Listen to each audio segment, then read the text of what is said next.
që nuk kam pas në fjallë, me shtuas me hekur gjatë.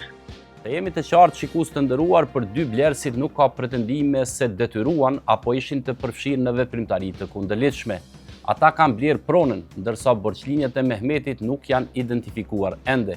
Borxhlinjet nuk i përmend as vllau i tij Nehati. Përshëndetje ndërum. Apo flas me Nahat Berishën?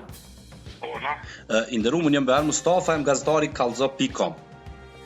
Edhe dashta me të kontaktu me lidhe me një ankesë që i kena marrë prej Shoqëri Kabashit edhe Zahir Gubetinit.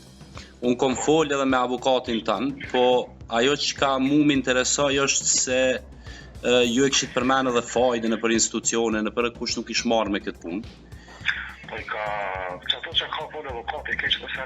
Po, çka dashta mu taku me ty, është se për shembull ju e paskit thonë në një deklarat në prokurori dhe në polici, që unë e kum kuptu që vllau ka pas borxhe të fajdeve sane edhe e ka shit lokalin. Urno. Që ka folë avokati çdo sene, nuk ka pas një fjalë me shtuas me hekur gjatë. Avokati i autorizim jam është. Po, pe kuptoj. Në këtë rast unë jam viktima. Kështu që nuk kam pas një fjalë me shtuas me hekur gjatë.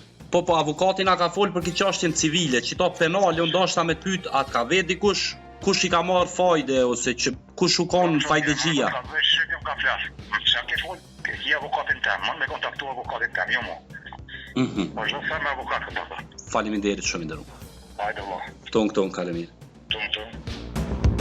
Në ndërkohë, situata kishte eskaluar në disa probleme fizike, ku kishte ndërhyrë edhe policia. Një çështje penale ishte hapur pasi dy blerësit kishin tentuar të hyjnë në pronë.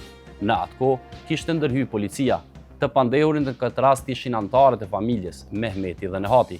Ky i fundit kishte përmendur qartë se vllai i tij ishte viktimë e fajdeve. Thekson se arsyeja sipas Mehmetit që e ka shitur tokën ka qenë se ka hyrë në borxhe dhe në fajde, dhe thekson se ne nuk kemi ditur asgjë. Deklaron se toka ka qenë në emër të Mehmetit, pasi ai është vëllai i madh.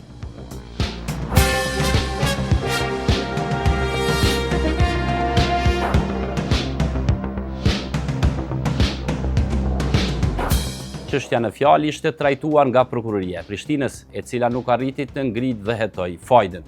Arsyetimi i prokurorisë është që vepra e fajdes ishte parashkruar në kohën kur ishte denoncuar. Prokurori i rastit ka ngritur akt akuzë për veprën penale uzurpimi paleqshëm i pronës së palojshme. Prandaj bazuar në këtë deklarim të dhënë në cilësi të dyshuarit, kohën e shitjes së pronës me datë 15/03/2012, prokurori i shtetit në rastin konkret nuk ka zhvilluar hetime për veprën penale të fajdes, sepse sipas kodit të përkohshëm penal të Kosovës, i cili ka qenë në fuqi dhe që e përcakton veprën penale të fajdes në nenin 270, kontraktimi i përfitimit jo proporcional për veprën penale parashihet dënim me gjob apo me burgim deri në 3 vite. Bazuar në dispozitën e kodit të përkohshëm penal të Kosovës, kishte arritur dyfishi i kohës së afatit të parashkrimit, ndalesë absolute mbi ndjekjen penale.